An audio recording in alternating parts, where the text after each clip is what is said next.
Joining us now for the first time here on In the Circle on D1 Softball, long overdue, and that's our fault, my fault in particular, because was, of course, a standout, arguably the greatest Kentucky Wildcat ever, multi-time All-American, the all-time leader in hits. Of course, played this past summer with Athletes Unlimited, has played in the WPF, where she was the WPF Rookie of the Year in 2023 with the prize, played on the U.S. national team, and now the new assistant coach at Texas Tech. I speak of Kayla Kowalik joining us here and In the Circle on D1 Softball. You have a lot of titles there and a good resume.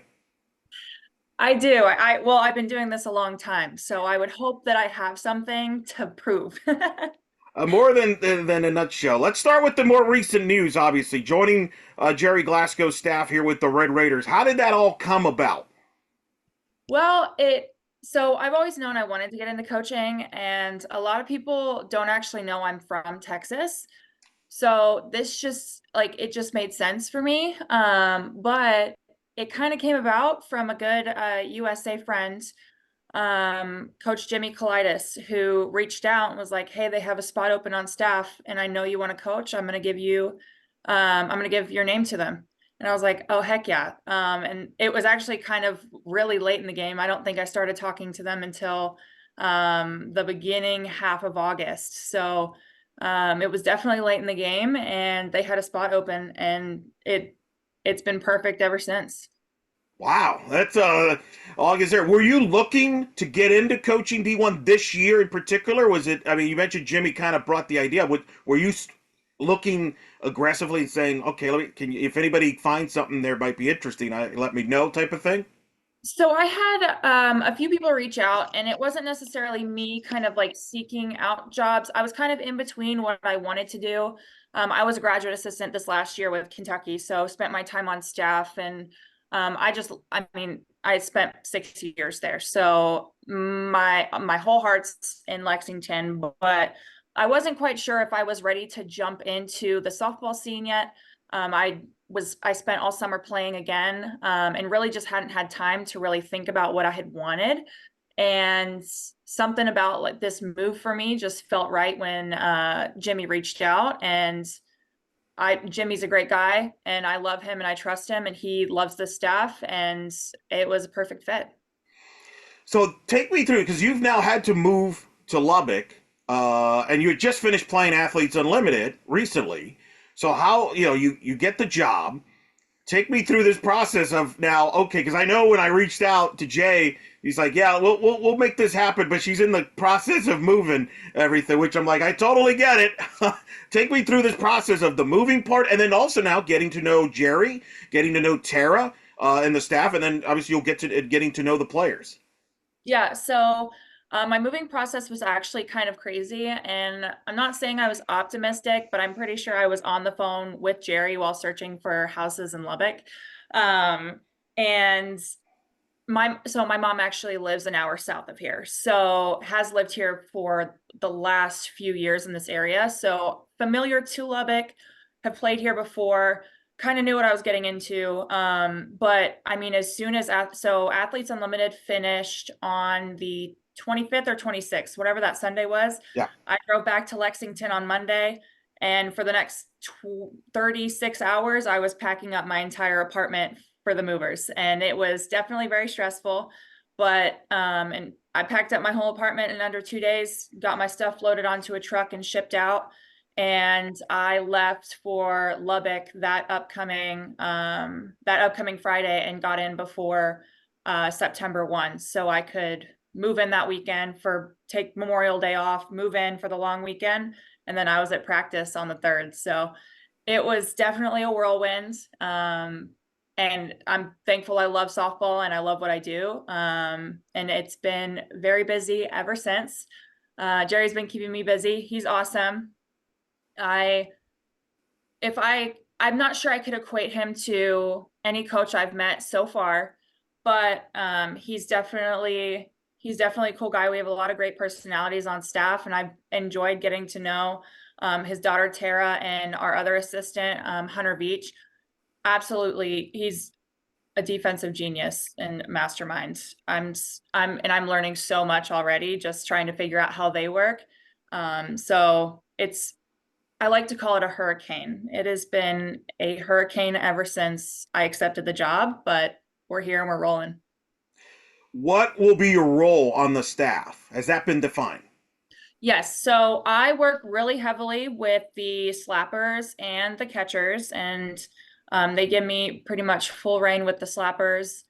And in season, I'll be helping with scouting pitchers, making sure we know what they're throwing, and things like that. So that's pretty much my role right now. I'm getting to do everything I want to do, and I'm enjoying it. Well, and it sounds like from a location, it's in a way the perfect dream spot because you mentioned your mom lives nearby. I mean, was Texas something you were always targeting to get closer back to home? And you mentioned, and not a lot of people know that. It was kind of under the radar, maybe. You know, and sometimes when you spend such a great career like you did at Kentucky, people just assume you're from there, which is not the case. How much of a factor was that? I definitely saw myself coming back to Texas eventually. I don't consider myself someone who's tied down to anything. If I found a coaching job that was halfway across, well, like this one was halfway across the country, but if I found one that was in California and it was just ended up being perfect for me, I would have done that in a heartbeat. But I kind of saw myself eventually coming back to Texas just because I've been so far away from home for so long. My brothers still live here. Um, my dad and my mom are here. Just all my family is here. So for right now, it just kind of made sense to get the opportunity to be a little bit closer to home, spend a little bit more time with them because I have invested so much time into playing in Lexington for the last 6 years that I really haven't gotten to see them as much as I would have liked in the last few years. What was it like when you got to meet the players there? Because you could probably relate to them. They probably knew you. What was that like? Well, my favorite is getting to see Nyjah Kennedy again. She's awesome. I played with her this last summer and she's a character. And she's just the coolest kid and the hardest worker. First one in, last one out. So that's awesome getting to see her again. And all of the I love working with all of our slappers. They're great. And I feel like we're now finally getting comfortable with both playing and coaching styles and I'm learning their swings now. So I'm really comfortable now working with them. We have a great group of freshmen that are just the funniest when they all get together and they don't act like freshmen. And we have one of the girls who continues to call me Coach K Swaggy.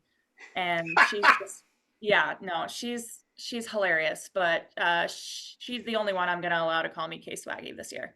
But As long as she produces. hey, correct. Privilege is lost if you don't hit the ball, but right now she's hitting the ball, so she can continue to call me K Swaggy. But the girls are awesome. I think they're still trying to learn each other because it's a brand new team this year. But I've enjoyed getting to learn from them and getting to know their swings and their personalities. You mentioned Nyjah. You know her very well, being teammates on the U.S. national team, playing against her. You beat her during your collegiate career. What was it like when I mean, you mentioned it. You saw her. Now you're on the same side once again. That should be fun. I'm sure it's at some point. Are we going to see you in the batting there against her in warm ups or no? We're going to shy away from that. I still have never had an at bat against her, and I'm like, I'm both grateful, but also like, I want to get in the box. But again, I'm just glad that I'm not having to prepare our girls to face her in anything but a scrimmage that won't count, and that she's everybody else's problem now. What is she like as a person? Oh, she's awesome. She's just so humble in the way she carries herself. She's great in the bullpen. She's always wanting to learn and get better and just develop herself. And I mean, it was like the first or second day of practice, and she had hit all morning, and she was the only one in the outfield picking up balls after her time was up because she wanted to pick up the balls. And she's a great human. I've loved working with her, and all the girls love hanging out with her. You will be, as you mentioned, you're going to be teaching the slappers. How is your philosophy when it comes to teaching the game of the slapping in that part of the game, which some people wonder, is it a lost art? You know, there's so much, focus on the power game. How do you teach young players now moving forward the slap game? Yeah, well, I definitely think it is kind of, I wouldn't say lost art, but for sure kind of a dying art. And I'm just so grateful that we have so many capable girls on our staff that can do it all. I mean, cannot talk highly, like more highly of like just being a triple threat and being able to be so dynamic. And I'd say right now, just for our girls, just making sure they have all the tools in the toolbox that they need for any pitcher that they face. Because you're not going to have skill sets that are great for some pitchers, but that's why we have 4 or 5 different things that we can do on certain pitches. And I'm just trying to get them to understand that being dynamic and having a bunch of things, even if it's not your favorite thing to do, having different skill sets like soft slapping and bounce slapping and bunting is so vital and to being a dynamic athlete. That way they don't stick to just one skill set. So right now that's something I've been trying to hammer into them, just understanding versatility. And I think they're grasping it and they're doing a really good job with it. And working with Jerry, who's regarded as one of the best offensive minds in the sport, that's got to be a thrill too, and kind of picking his brain. And I'm sure he'll pick your brain on some of those things when it comes to some of the players and maybe the batting order.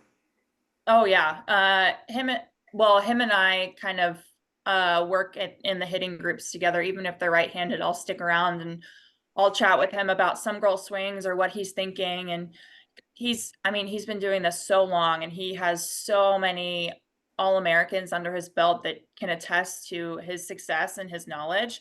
And the stories that this man can tell, both hilarious and just informative on how you can swing and ways to swing and just how there's not always one way to do things, but the mentality is what allows people to be successful.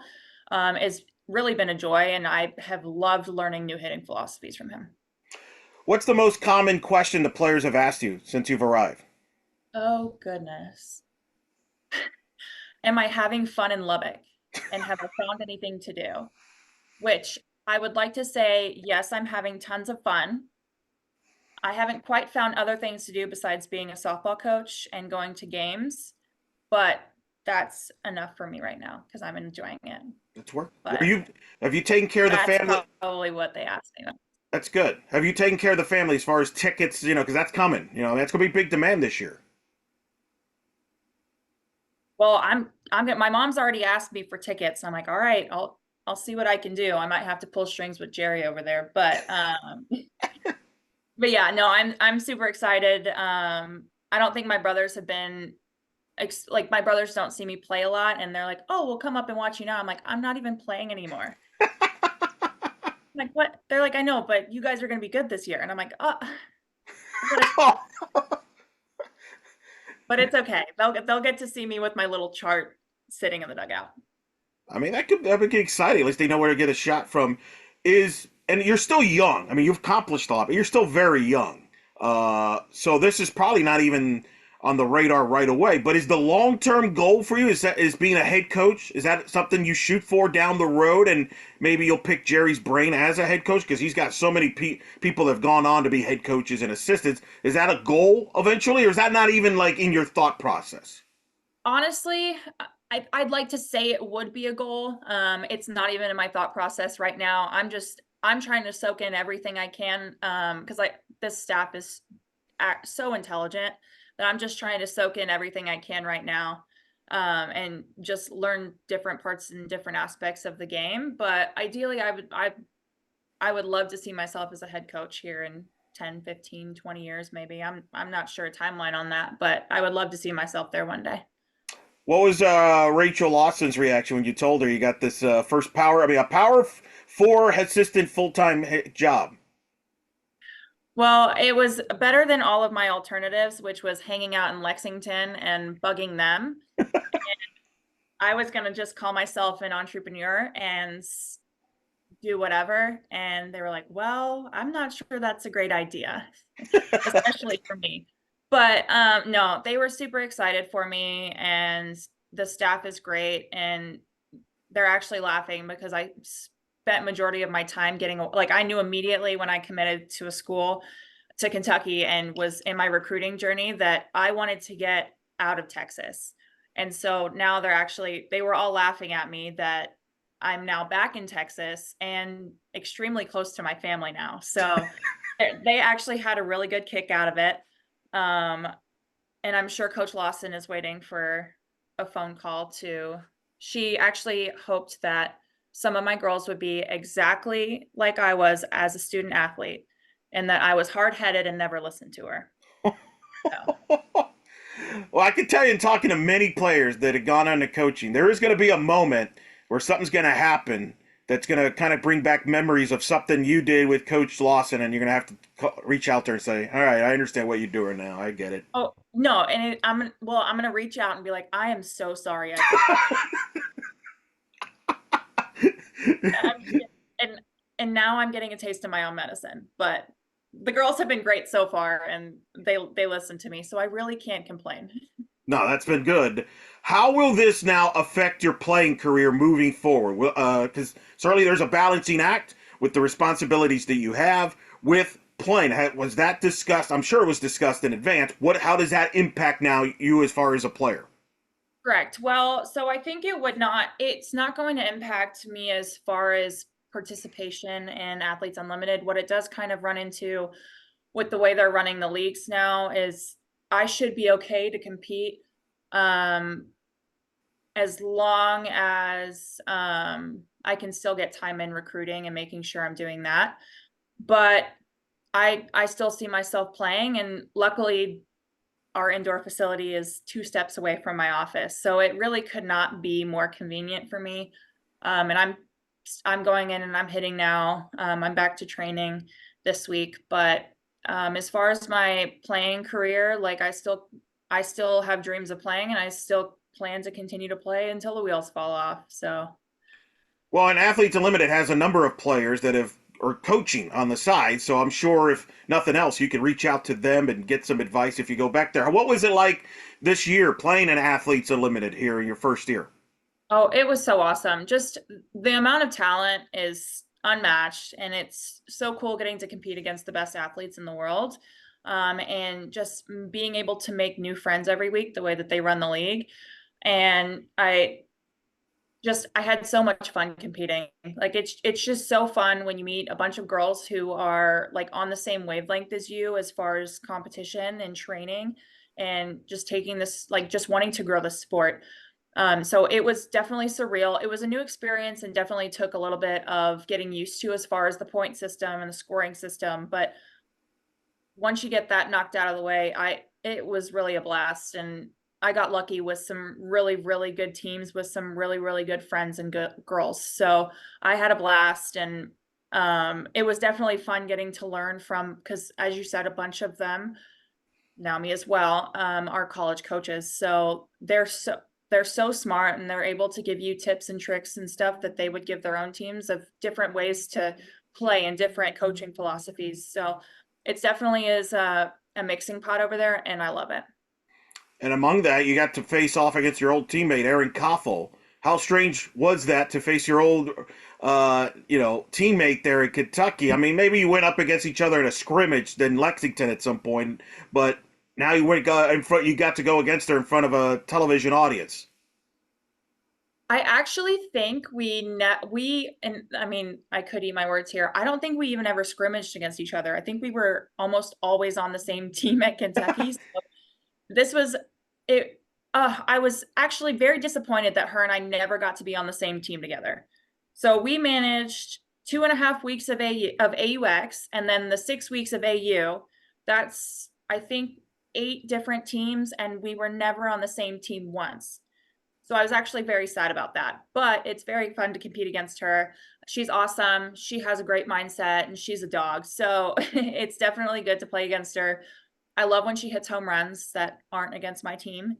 And I love when I was catching and getting to call pitches against her, because I know how she swings. So I'm sure she was actually very upset about that. But I want her to do the very best in every game I don't play her in. And then when she plays us, I kind of want her to choke a little bit. Very fair, fair, fair. And you weren't teammates during the 8 weeks? No, not one time. Wow. Not even when we had like our little mock scrimmages were we on the same team. I think it's actually Ooh. should be impressive that we never managed to be on the same team. I wonder if that was done on purpose. Is that like part of like, hey, the rookie, like no, we've dealt with them when they were teammates. Let's just split them. Let's just see how they react to that. Ugh, I wish we could have been on the same team, but we're still teammates regardless of where we are in the dugout. But she's awesome. Both love and hate playing against her. Maybe next year. Maybe down the road. Hey, fingers crossed. What was it like to be part of this past year's Athletes Unlimited with Haley McClenny retiring, playing her last year, playing on the U.S. national team prior to that? I mean, among the others, Gwen Zvekis and company. What was that like to be a part of all that? There's such a monumental group of women that have really gotten softball to where it is today.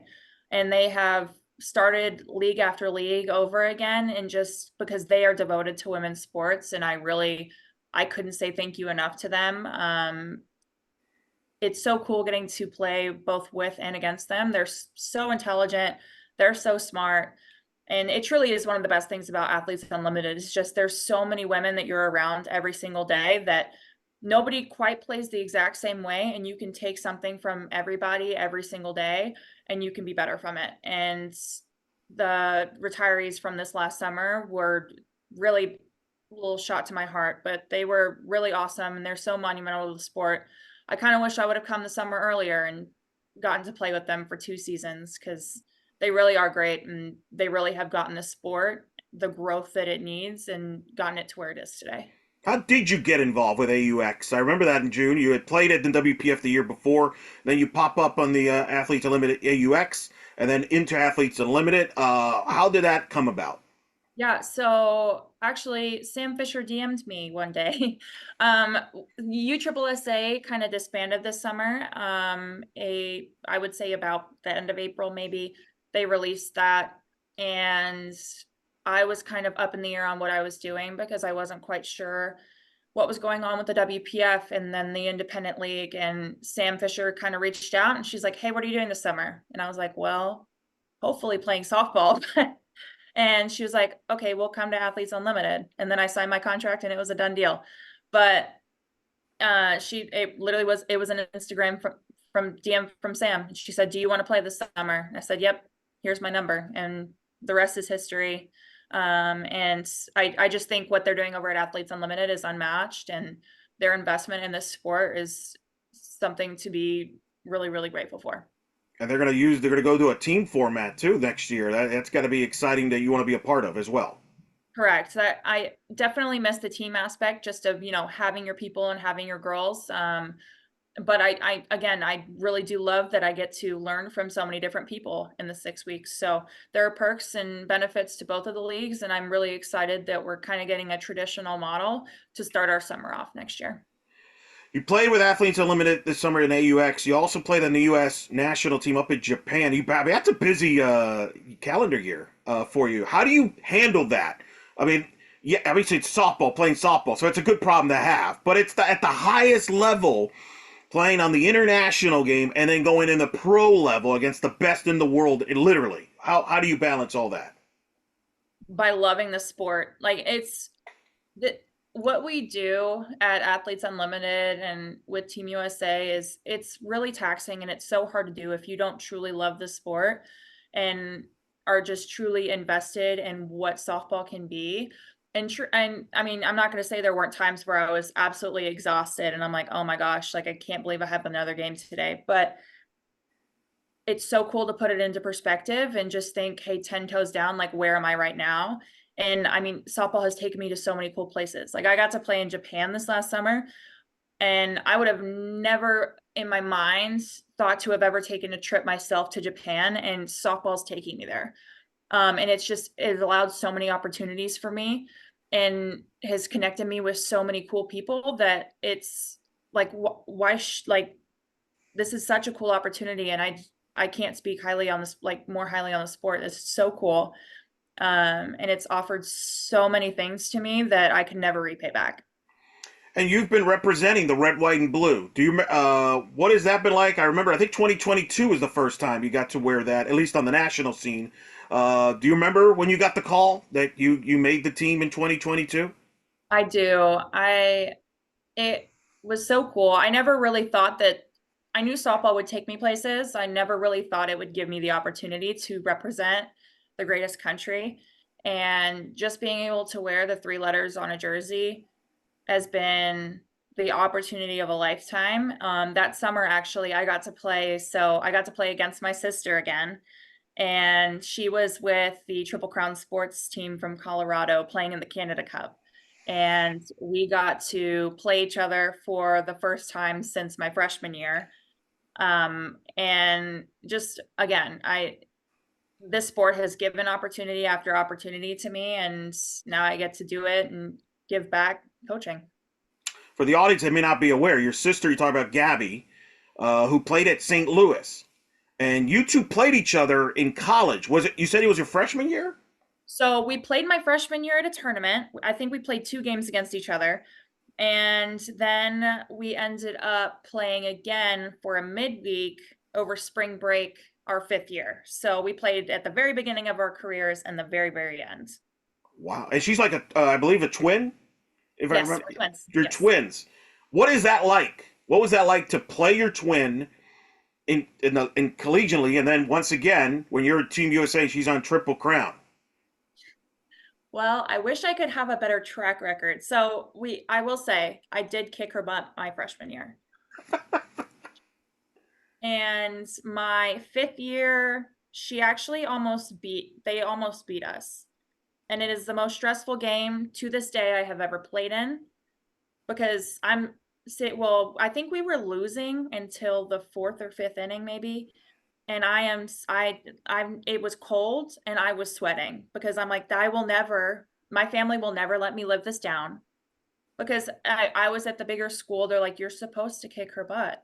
And I'm like, you guys, I can't do anything. But it was awesome. And my family got to come up for that.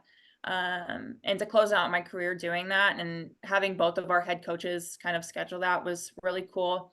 And again, when we played them at the Canada Cup, she beat us the first time we played them. So we had to play in the losers bracket because she beat us. So again, I was sweating. I'm like, are you kidding me? So she actually has I would say, better track record playing me than I do playing her. What position did she play? She's an outfielder. So this is so fascinating. What does the family do when you both play against each other? Are they like, is there one, some of them are going to be on your dugout, the others on the other dugout? Are they like, what is this? What is this like? Okay, so they sit in the middle, or my mom likes to sit in like the outfield away from everybody. Oh, that's a good, yeah, that's good. But the first time we played each other, my dad was there and he had a Kentucky hat and a St. Louis hat. No, and every time we would come up to bat, he would put a hat on for us. Oh. And he would just rotate the hats the whole entire game. And it was the funniest thing ever. I love him. He's great. But sometimes it was a Kentucky hat with a St. Louis shirt. They'd be mixing and matching, and the blue, at least we match with the Blues. So Now I would imagine when she's at the plate, you're catching. yes. Is it quiet or is there some chatter? So we are much of like chatterboxes, but I will say, my freshman year, she gave me a fist bump, and then we started tossing dirt at each other. Like she kicked dirt at me, and I threw it back. So it's like a little bit dumbed down, but we do throw things at each other. When you found out you were playing each other in college, did you go up to your coach and say, "Oh, that's awesome"? Did you go up to the coach's request, or was it like, "Oh, what did you just do, coach"? So actually, my freshman year, my coach was actually very concerned because I wasn't calling home. I wasn't talking to my sister, like radio silence. And turns out I was just living my life as a college freshman. Like I was enjoying my time being a student athlete. I just wasn't texting my sister. So we were on the bus ride to our tournament to play her. And she says, Kayla Kowalik, get up here. And I'm sweating. I'm a freshman. I'm 18 years old. I'm like, what is going on? So I like walk up slowly. I sit down next to her on the bus, and she whips her laptop around and she's scouting my sister. And she's like, let's watch a few of her at bats. She's like, you haven't seen her in a while. And so we sat there and we watched her play a little bit. And she's like, okay, you can go back. And I'm like, oh my gosh. So Coach Lawson's a character for sure, and she's a character when she approaches like me playing my family and doing stuff like that. But She's awesome, and I think she knew well, she was probably more stressed about us almost losing to St. Louis than I was, but we were both stressed together, and that's what counts. It's true. Well, especially because I think during that time, St. Louis had some good teams there. They were in the Oh, top near yeah. the 8-10. It wasn't like, hey, this is a team that's like they were a team that could bite you easily there. Oh, correct. No, they were good, but they were also a team that, like, we wanted to host, like, we can't lose Sure, to them. absolutely, But right. at the same time, like, they were very they were very good. That's very good. What is she up to now, Gabby? So she still lives in St. Louis. I think she lives outside of St. Louis in Chesterfield, maybe, but she's an engineer and works for an engineering firm out there, and she's being a big girl and doing her big girl thing. I was gonna say, And being an engineer. That's you're yeah, wow. It's impressive. yeah, my parents love it. I bet they do. I bet they do. How did you both grow up wanting to play softball? Tell me about your growing up, and for those growing up in Texas, and what was that like? Yeah, so I mean, softball is extremely competitive in Texas. I think majority of sports are really competitive now in Texas, but we knew almost immediately that we wanted to play softball in college. I mean, we grew up by Texas State University, and for the better part of our years growing up and competing up until we started getting recruited, like we were at every single game that they played at home. And loved the staff there, loved going to camps there, and that was what we grew up doing. Like if there was not a sport that I did that she didn't do and that she did that I didn't do. And that was kind of a family rule because my mom was like, I'm not going to take one twin to practice here and another twin to practice there. She's like, so if you guys are going to do a sport, you're both going to do it. So we had to come to terms with a couple of sports and quit some sports together. But there was not a single thing that I did. Like we went to a really small private Catholic school outside of Schertz, St. John Paul II Catholic High School, and we had I think 56 kids maybe in our graduating class. So we participated in everything together. We had the same friend group. We did practically everything you could have done growing up. We shared a room, we shared a closet, and then we knew come our recruiting process and our recruiting journeys that we just weren't going to end up at this. Like we just knew we weren't going to end up at the same school, not because we didn't want to go to school together, but just our interests were different. And what we were seeking out and what would fulfill our needs was very different. Did you have a favorite softball player that you looked up to that you try to like kind of try to I'd like to be like that type of player? Inspired you at all? Natasha Watley, 100%. I remember being like maybe 7 or 8 and watching her compete and just absolutely falling in love with what she did. She is so dynamic and have been chasing what she did for years and years and years, and I'm going to continue to do it. But I definitely have, I think, shaped my game over just offensively, Natasha Watley for sure, and loved getting to watch her compete with USA. Did you get to meet her? I did actually. She called, so ran into her at in the elevator at AU in Chicago, Good. and she calls some of our games Yep. over the summer. So I got to see her quite a bit and run into her, and it was for sure awesome. Good. She's the best. She's one of the Oh, best people out there, without so question. cool. So cool. Well, I'm glad that worked out for you. That's kind of like a full circle moment there for you. You mentioned earlier you wanted to get out of Texas. That's why one of the reasons why you went to Kentucky. Why did you want to get out of Texas and away? And what was it about Kentucky that you felt was the right place for you? Yeah, well, I think Kentucky's the closest I could get to Texas without actually being Texas. Like it's still country. They've got horses everywhere. It's just the expensive ones that you race and not necessarily the ones you rodeo with. Sure. But I always knew it was my calling to go be independent. Like that was the thing. My mom raised me to be independent and be able to like fight for myself and do stuff for myself. And I knew I could do that and I wanted to go do that elsewhere and really just kind of force myself to be an adult and grow up. And Kentucky is just where I fell in love. Um, actually fell in love with a phone call from Coach Lawson. I was like, this woman's awesome. We talked for probably an hour and a half, my first phone call with her. And we're cracking up and cracking jokes. And I'm like, well, I even told my mom after the phone call, I'm like, I'm gonna end up at Kentucky. And I did a few months later.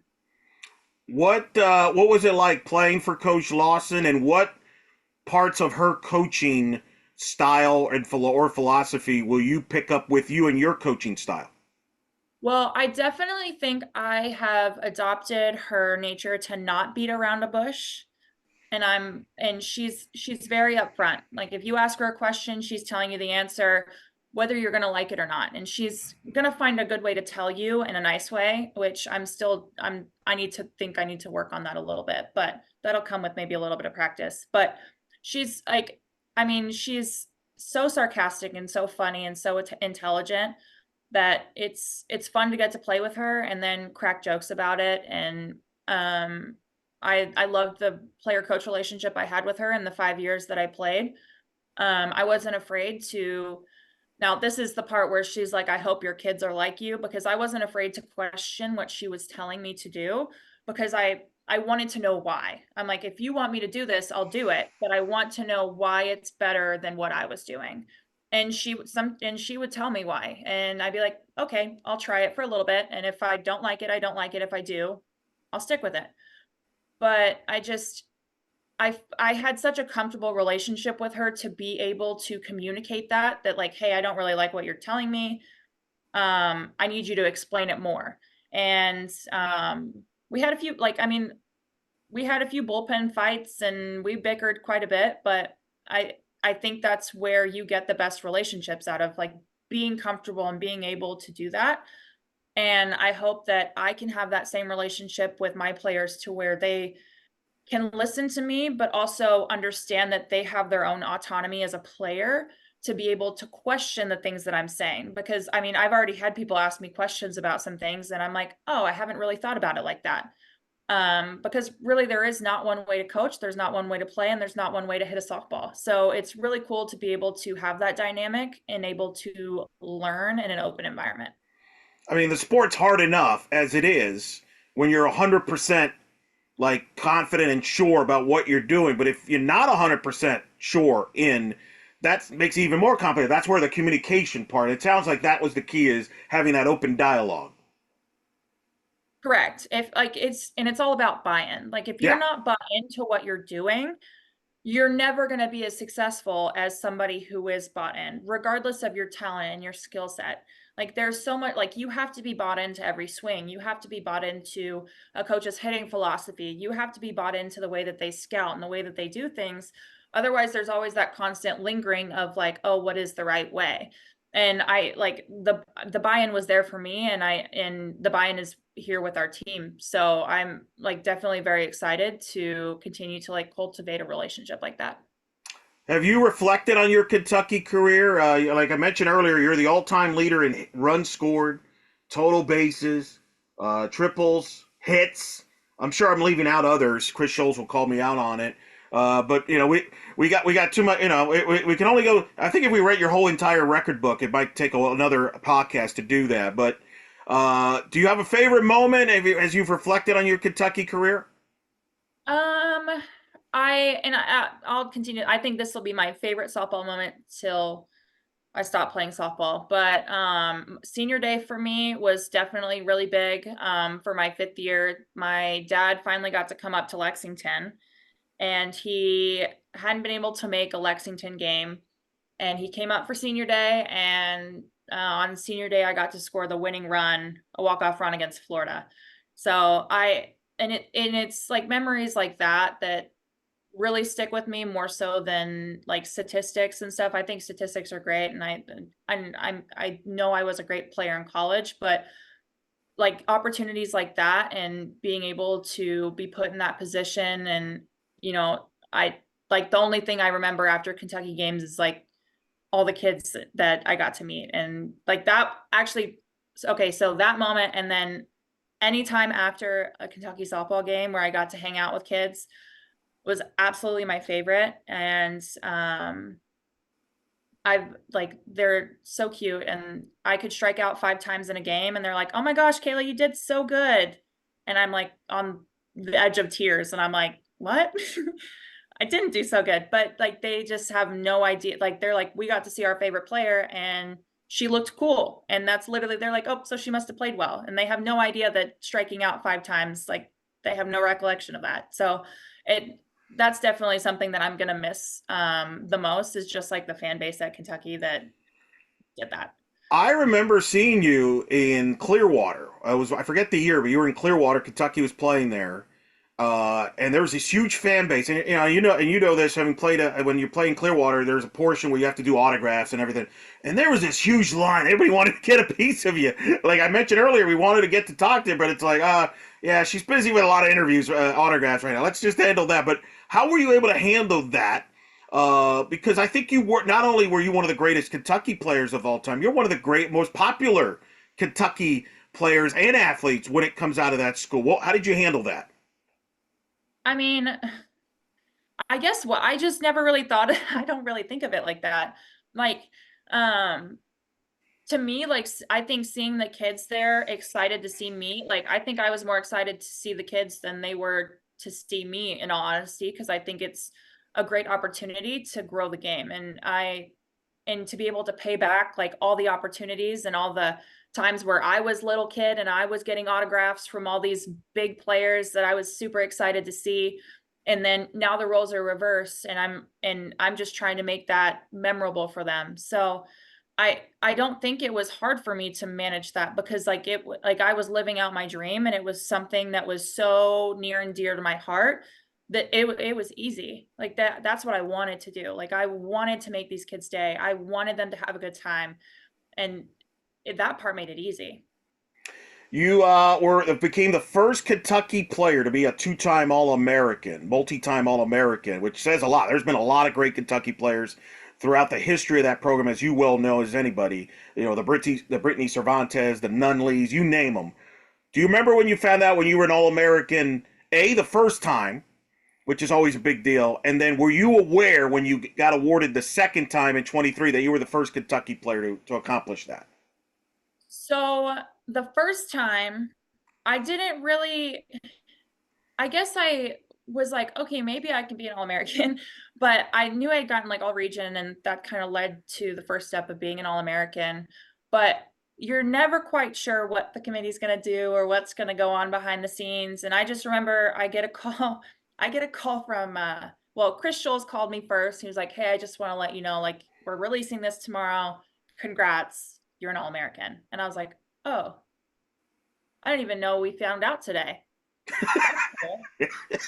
And then immediately after this phone call, I get a phone call from our athletic director, Mitch Barnhart. And of course, I don't have his number in my phone, because why do I have Mitch Barnhart's Right. number in my phone? And I answer the phone and I'm like, hello? He's like, hey, Kayla, it's Mitch Barnhart. And I was like, hi. I've never been so scared in my life. I was like, what did I do? Right. He's like, look, I don't want to take a lot of your day away. I just want to say congratulations. We're so proud of you. Good job. Just basically, he congratulated me, but I think it took me about 30 minutes to stop my heart from pounding, because Mitch Barnhart had called me and I was like, oh, I'm about to get kicked out of the university or something. Like that was my first thought. But the second time I was an All-American, I didn't know I was the first two-time All-American in Kentucky softball history. So that was definitely pretty cool. And something that Erin Koffel now gets to say she is, and she's our first three-time All-American. So it's definitely cool, and I love that we now have more athletes that are able to be up there on the board and give Kentucky softball a good reputation. The highest compliment I think of people from your career, I had Coach Lawson. I have her on every year before the start of the season to kind of break down the team, and I had her on before the start of 24, which was the first year without you playing. And the thing I asked her was, so what's one of the big, who's the new leadoff hitter now? And she's like, that's a great question. I don't know, because we have players that can do certain things that Kayla can do, but there's nobody that can do everything that she can do. and it was almost like she came to this and she was like stumped, which is, that's not easy. She's usually got a lot of great answers, but she's like, I honestly don't know because there's nobody like her as a leadoff hitter. And I remember she felt she was the best leadoff hitter in the country and everything like that. Why were you so good as a leadoff hitter? Where you were one of, if not the best leadoff hitters in the country. What is the mindset like as a leadoff hitter? Because that was the other thing she said. Like nobody on that roster, she felt had that mindset that you did being a leadoff hitter. I think it comes down to I am ultimately very loyal, but also at the same time, I am extremely selfish, and that I was chasing I was chasing batting 1,000. Like I wanted to bat 1,000 every single game. Like I could go 3 for 4, and I was mad about the last one I didn't get on, or the first hit or something. So I just was so competitive with myself and my mentality that I didn't want anybody to be better than me. And I didn't want anybody to be able to do any of the skill sets I had better than me, because I was very selfish with myself and how I competed. And I was so competitive in what I did. And I think it was also just the amount of work that both Coach Lawson and Coach Himes put into me for 5 years. I remember that I couldn't bunt at all when I showed up on campus. My whole freshman year, I couldn't bunt at all. And Coach Lawson would make fun of me at she's like, I've never met a slapper who can't bunt. I can't have a slapper in the lineup who can't bunt. So I became a really good bunter because I wasn't going to not have that skill set. And I just gradually through the years, started developing things. And I found a way to really just be dynamic and play the game. And I figured out her scouting. I knew what pitchers were going to throw. So I had skill sets that I knew were perfect for those pitches. And I could pull them out for this game, and then I'll pull out different skill sets for a different pitcher who's throwing different pitches. So she definitely they equipped me with a lot of knowledge about the game and a knowledge about pitchers. And I kind of developed my own knowledge about myself on things that I could do on certain pitches that I was going to be most successful on. And it was really just a game of just percentages and just trying to figure out how to make things work. But I mean, my short answer is I was extremely selfish and getting on base. My job as a leadoff was to get on base, but I was a very good leadoff because I wanted that statistic to be really high. It is so unique because it's a team game on the one hand, but on the other hand, when you're at the plate, you're at the box, you're ready to hit. It's just you. It's you and the pitcher. Correct. So in a lot of ways, you do got to be selfish in that regard. Correct. And I like to use the word competitive because I think it's probably the most accurate, but when you dumb it down, competitiveness is really just selfishness and wanting yourself to be successful. And I knew me being successful was going to help the team be successful. And that was, of course, above all, and that was the end goal, was we were going to win games and we were going to score runs. Well, we were going to win games and score runs if I got on base and I stole and I did things. So that was inherently what I was thinking about was, I need to be successful so the team can be successful. What was your favorite part of the game? Was it hitting? Was it catching defensively? What was your favorite aspect of the game? It has to be hitting for me. I love talking hitting. I love talking game plan, and I love watching and scouting and now helping our hitters develop game plans and what to do on certain pitchers. So I think it has to be the offensive part of the game because I think it is so competitive. And it is so mental. Now that I've kind of gotten into the pro league, I've enjoyed a little bit more of the mental side of catching because I do get to pitch call now.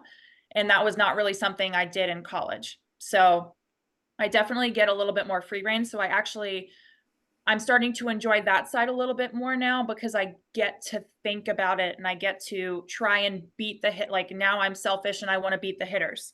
So that's a different way of thinking about it. But for sure, it has to always be offensive for me.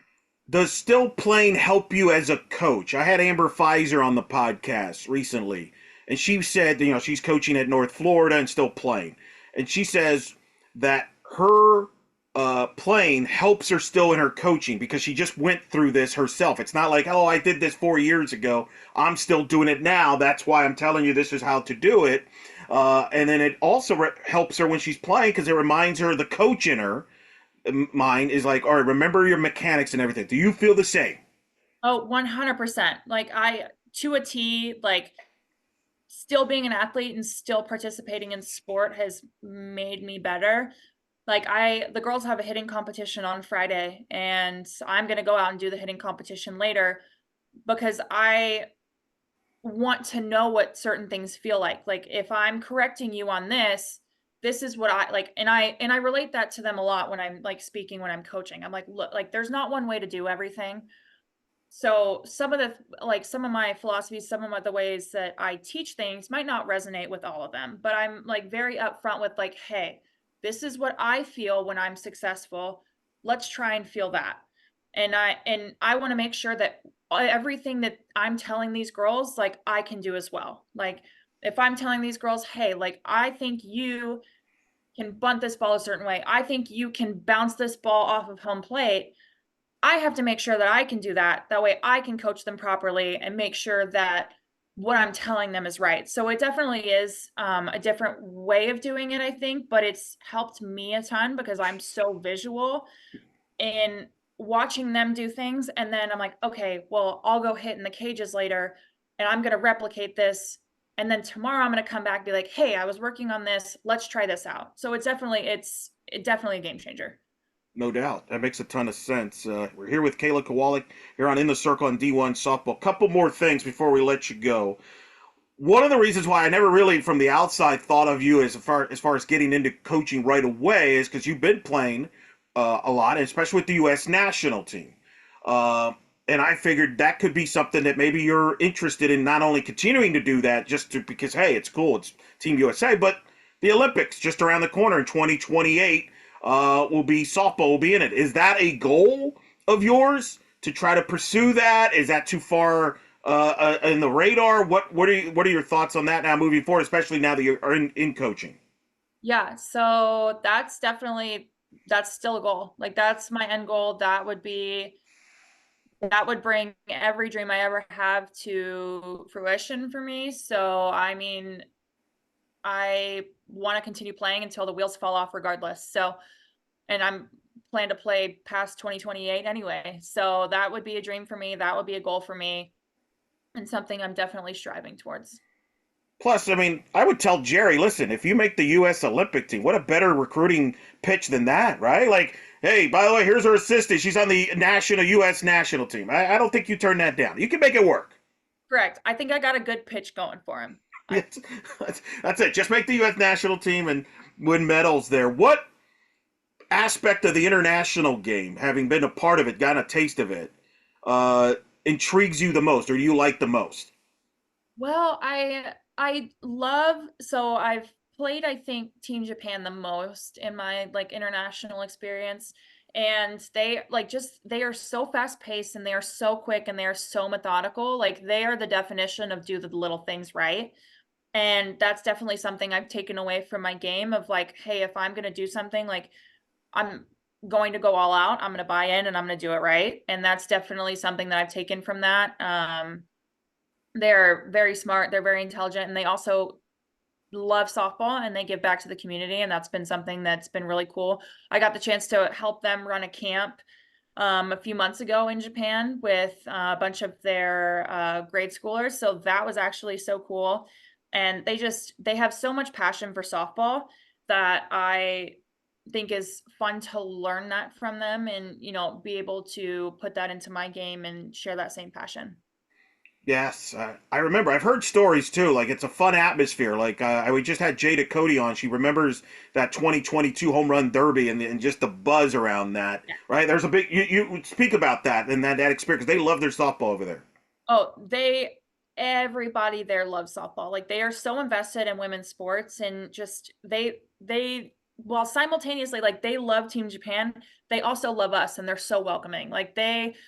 And I like they love the game even if like we were beating Japan. Like they wanted good softball and they wanted to watch something that was entertaining And they were genuinely like so in awe by both us and Team Japan that it was really, really cool and really inspiring to see just how far the sport can go, and just to be able to merge cultures together and just kind of all love the same thing at once.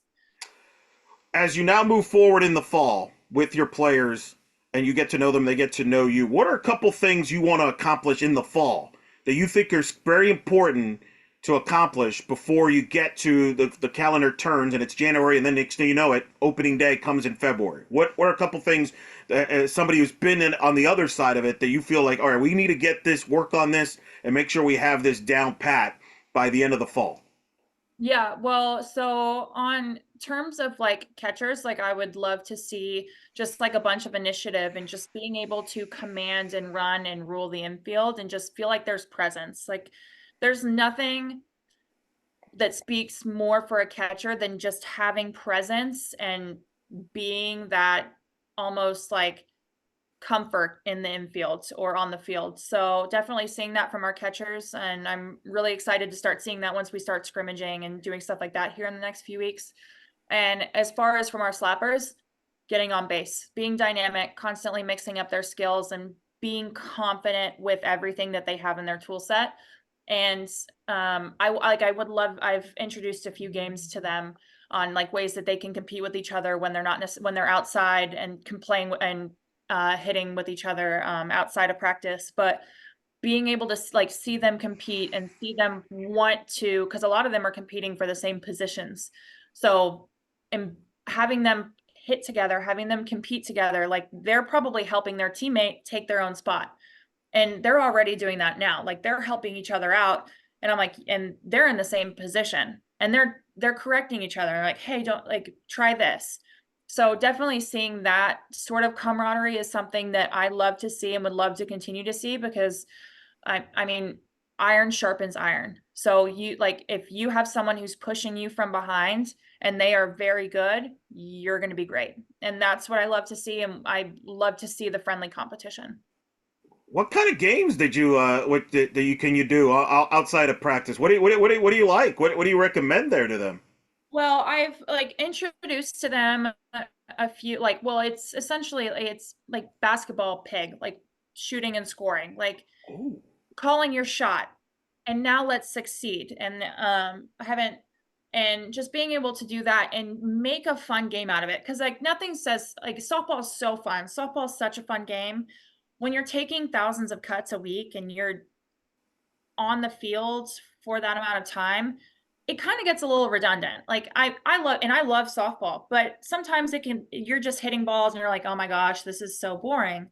Make a fun game out of it. Compete, put something on the line, give yourself some pressure. So like this week we're bringing, Jerry has a great hitting competition he does, and we're kind of bringing it back, but I'm revamping a little bit for our slappers because it's more so attuned to a bunch of power hitters. So they're gonna have like the pressure aspect this Friday and compete against each other, because I like nothing like you can go out and hit for 2 hours every single day. I want you to hit for 30 minutes under pressure with something on the line, because you're going to be more beneficial from that than you are just taking cuts and reps. So I'm excited. I'm excited, and they're so competitive and so involved in this sport, and they want to be great. So I'm really excited. sounds like it's practice is gonna be fun. Can we broadcast that? Can I just watch? Like that could be fun. Is that a compliance? Look, I'm not actually sure what all the compliance violations are Yeah, like. well, yeah. So but like, hey, we could maybe do it. Who knows? Last thing, obviously you're gonna still continue to play. You're still gonna represent Kentucky as a play, as you go on in your career. But there's gonna be a day where you're gonna probably get into the Kentucky Athletics Hall of Fame at some point because your resume proves justifies that. You're gonna be back at alumni events. What do you want people when they bring up Kayla Kowalik years from now? What do you want them to say about you? I mean, I I want them to say I was a hard worker and that like I truly like invested in not just being a good athlete, but being a good Kentucky athlete.